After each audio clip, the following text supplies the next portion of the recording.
सावन मास की शुक्ल पक्ष की पंचमी को नाग पंचमी कहते हैं। इस दिन नागों की पूजा की जाती है। नाग पंचमी की कहानी के अनुसार एक गांव में एक सेठ रहता था। उसके 7 बेटे और 7 बहुएं थी। सबसे छोटे बेटे की पत्नी श्रेष्ठ चरित्र की, विदुषी और सुशील थी, परंतु उसके कोई भाई नहीं था। एक दिन बड़ी बहू ने घर लिपने की मिट्टी लाने के लिए सभी बहुओं को साथ चलने को कहा। सभी बहुएं खुरपी लेकर मिट्टी खोदने लगी। तभी वहां पर एक सर्प निकला, जिसे देखकर बड़ी बहू खुरपी से मारने लगी। यह देखकर छोटी बहू ने उसे रोकते हुए कहा, मत मारो इसे, यह बेचारा निरपराध है। यह सुनकर बड़ी बहू ने उसे नहीं मारा। तब सर्प एक ओर जा बैठा। तब छोटी बहू ने उसे कहा, हम अभी लौट कर आती हैं, तुम यहाँ से जाना मत। यह कहकर वह सबके साथ मिट्टी लेकर घर चली गई और वहाँ काम काज में फंसकर सर्प से जो वादा किया था उसे भूल गई। उसे दूसरे दिन वह बात याद आई तो वह सबको साथ लेकर वहाँ पहुंची और सर्प को उस स्थान पर बैठा देखकर वह बोली, भैया भूल हो गई, उसकी क्षमा मांगती हूँ। तब सर्प बोला, अच्छा इसलिए तुझे छोड़ देता हूँ, नहीं तो झूठी बात कहने के कारण तुझे अभी डस लेता। तू आज से मेरी बहन हुई और मैं तेरा भाई हुआ, तुझे जो मांगना हो मांग ले। वह बोली, भैया मेरा कोई भाई नहीं है, अच्छा हुआ जो तू मेरा भाई बन गया। कुछ दिन व्यतीत होने पर वह सर्प मनुष्य का रूप रखकर उसके घर आया और बोला कि मेरी बहन को भेज दो। सबने कहा कि इसके तो कोई भाई नहीं था, तो वह बोला, मैं दूर के रिश्ते का इसका भाई हूँ, बचपन में ही बाहर चला गया था। उसके विश्वास दिलाने पर घर के लोगों ने छोटी बहू को उसके साथ भेज दिया। उसने मार्ग में बताया कि मैं वही सर्प हूँ, इसलिए तू डरना नहीं और जहाँ चलने में कठिनाई हो तो मेरी पूंछ पकड़ लेना। उसके कहे अनुसार ही वह करने लगी और इस प्रकार वह उसके घर पहुँच गई। वहाँ के धन ऐश्वर्य को देखकर वह चकित हो गई। एक दिन सर्प माता ने उससे कहा, मैं एक काम के लिए बाहर जा रही हूँ, तू अपने भाई को ठंडा दूध पिला देना। उसे यह बात ध्यान न रही और उसने गर्म दूध पिला दिया, जिससे उसका मुख जल गया।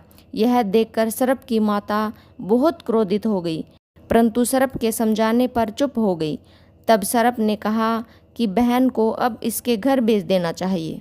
जाते समय भाई ने उसे बहुत सारा सोना, चांदी, जवाहरात, वस्त्र, आभूषण आदि देकर उसके घर पहुंचा दिया। इतना ढेर सारा धन देखकर बड़ी बहू ने ईर्ष्या से कहा, भाई तो बड़ा धनवान है, तुझे तो उससे और भी धन लाना चाहिए था। सर्प ने यह सब सुना तो सब वस्तुएं सोने की लाकर दे दी।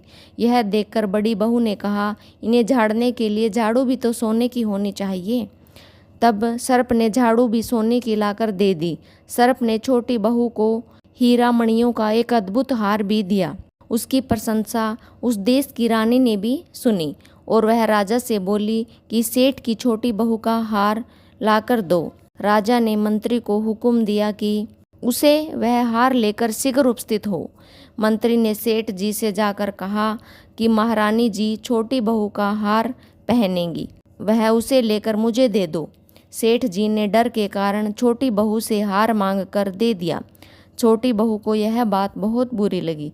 उसने अपने भाई सर्प को याद किया और आने की प्रार्थना की और कहा, भैया रानी ने मेरा हार छीन लिया है, तुम कुछ ऐसा करो जब वह हार उसके गले में रहे तो वह सर्प बन जाए, जब वह मुझे लौटा दे तब वह हीरों और मणियों का बन जाए। सर्प ने ठीक वैसा ही किया। जैसे ही रानी ने हार पहना वैसे ही वह सर्प बन गया। रानी यह देखकर चीख पड़ी। यह देखकर राजा ने सेठ के पास खबर भेजी कि छोटी बहू को तुरंत भेजो। सेठ जी डर गए। राजा न जाने क्या करेगा। वे स्वयं छोटी बहू को साथ लेकर उपस्थित हुए। राजा ने छोटी बहू से प्रश्न पूछा, तुमने क्या जादू किया है, मैं तुझे दंड दूंगा। छोटी बहू बोली, धृष्टता क्षमा कीजिए, यह हार ही ऐसा है कि मेरे गले में हीरों और मणियों का रहता है और दूसरे के गले में सर्प बन जाता है।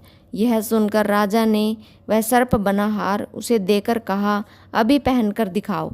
छोटी बहू ने जैसे ही उसे पहना वैसे ही हार हीरों और मणियों का हो गया। यह देखकर राजा को उसकी बात पर विश्वास हो गया और प्रसन्न होकर राजा ने वो हार उसे लौटा दिया। छोटी बहू अपने हार और धन सहित घर लौट आई। उसके धन को देखकर बड़ी बहू ने ईर्ष्या के कारण उसके पति को सिखाया कि छोटी बहू के पास कहीं से धन आया है।